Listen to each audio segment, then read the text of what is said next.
Mr. Paine's most powerful argument proceeds as follows. British decline is the predictable and indeed inevitable consequence of a system in which wealth, land, and political power have always been transmitted by inheritance rather than earned by merit or need. The monarchy, the House of Lords, the great landed estates, the network of public schools, feeding into ancient universities, feeding into Parliament and the City of London, these do not constitute the accumulated wisdom of the ages.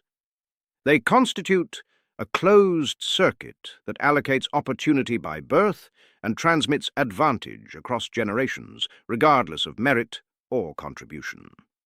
The housing crisis is simply land monopoly expressing itself in market prices. The stagnant wages are the result of capital having every structural and political advantage over labour. The crisis in the National Health Service is what happens when you refuse to fund a public institution adequately because adequate funding requires taxing the very people who control the government. Brexit was sold to working communities on the basis of nationalist sentiment, manufactured by newspaper proprietors who paid minimal tax in Britain and suffered none of the consequences of the policies they advocated. The whole edifice of British decline, in Mr. Paine's account, is the bill finally arriving for a system that was extractive from the beginning. It is a genuinely formidable argument.